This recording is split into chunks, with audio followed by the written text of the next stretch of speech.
Então a paz de Deus, meus queridos e preciosos irmãos, sempre no nome do Senhor Jesus, né?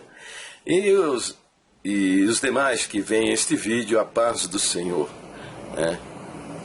Muito bem, se você for assistir um culto na congregação cristã no Brasil, você vai ver num momento de culto, né, que chama-se o momento dos testemunhos, né? Eles usam a expressão testemunhança, né? Onde dezenas de pessoas vão levantar para relatar algum milagre recebido, né? E antes desse depoimento, eles fazem um discurso que segue mais ou menos assim: agradeço a Deus por ter me chamado nesta bendita graça. A bendita graça é a igreja, não é o sacrifício do próprio Deus na cruz do Calvário para a salvação das nossas almas. Não, isto não existe no nosso meio, nem se menciona nos cultos. Você vai ouvir a respeito disso se tiver escrito no texto, senão ninguém vai falar a respeito. Mas a bendita graça, que é o sistema religioso que a pessoa pertence, essa é a graça de Deus, né? Que é a igreja, o sistema. Muito bem. Ter me chamado nesta bendita graça e ter me feito herdeiro da coroa da vida eterna. Se eu firme e fiel permanecer, guardando a sua bendita palavra até o fim do meu peregrinar na face dessa terra. Bom, a questão é a seguinte: onde é que eles foram achar essa coroa da vida eterna, né? Porque nós temos a Bíblia como nossa única regra de fé e prática, né? Então, devemos procurar isso na Bíblia, né? Mas na Bíblia não existe coroa da vida eterna. Não existe.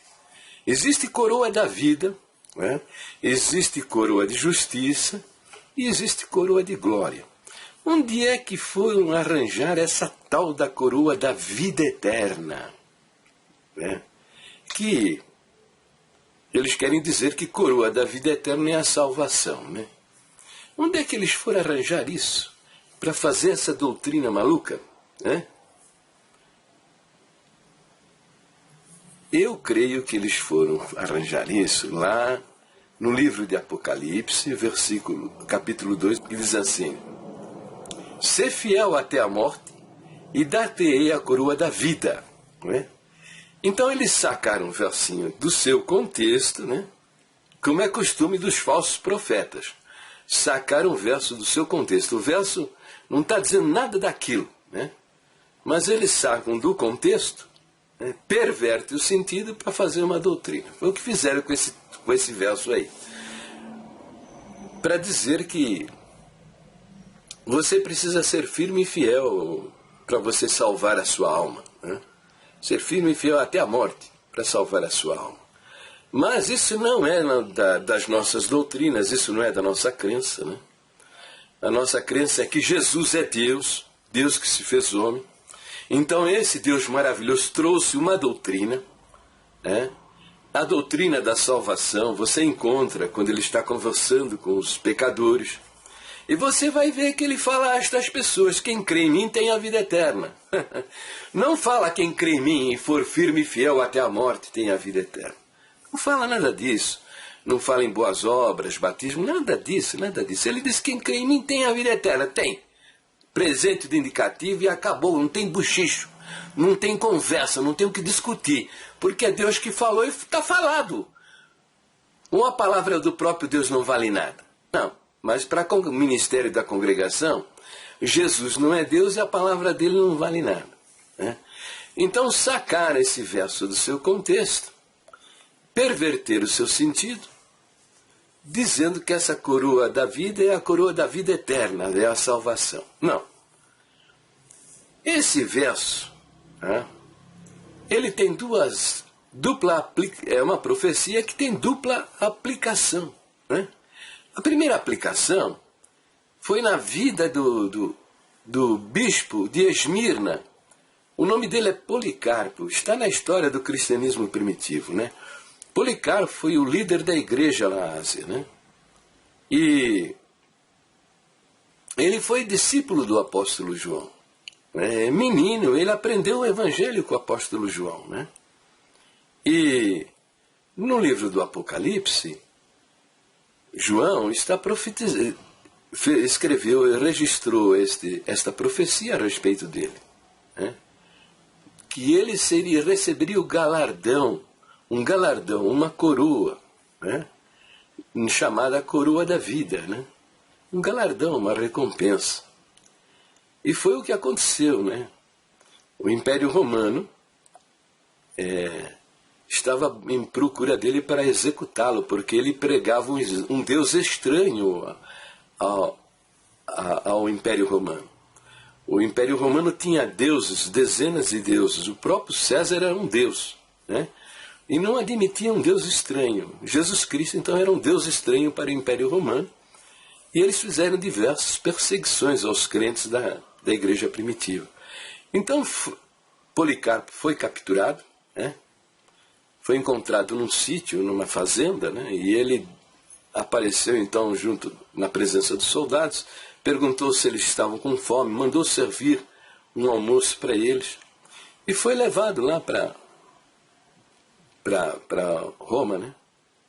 E no caminho até o procônsul procurou dissuadi-lo da sua crença, né? Confessando que César era Deus, né? E dizendo a Policarpo que se ele fizesse essa confissão, ele, procônsul, tinha condições de libertá-lo, livrá-lo da morte. E ele não aceitou isso, ele foi executado lá no Coliseu, né? Então, essa profecia do apóstolo João teve um cumprimento na vida de Policarpo. E está mostrando também, a segunda aplicação é que todo aquele que perder a vida por causa do testemunho de Jesus, também vai receber um galardão glorioso, né, que é a coroa da vida, né, no tribunal de Jesus Cristo. Há 2 tribunais, o grande trono branco, onde serão julgados todos os homens, né? Os vivos e os mortos incrédulos serão julgados no grande trono branco. E há o tribunal de Cristo, que você encontra aí, né, em Romanos também, em 2 partes aí da Bíblia, né, onde comparecerão aqueles que são salvos por toda a eternidade, né? E eles vão comparecer para receber recompensa, galardão pelo seu testemunho que deram aqui na terra. Então, coroa da vida é um galardão, é uma recompensa, é um prêmio, não é a vida eterna. A vida eterna é um presente de Deus. Paulo fala a respeito disso em Efésios 2, 8 e 9, né? Porque pela graça sois salvos por meio da fé. Isso não vem de vós, é dom de Deus. Dom quer dizer dádiva, presente. A salvação é um presente de Deus. E depois diz, não vem das obras para que ninguém se glorie. Não vem da firmeza e fidelidade para que ninguém se glorie, né? Então é isso, né? É desse verso que esses homens tiraram essa tal da coroa da vida eterna e dizendo que essa coroa da vida eterna é a salvação. Eles fazem isso com várias crenças aí, já mostrei várias delas aí, essa é mais uma, tá bom?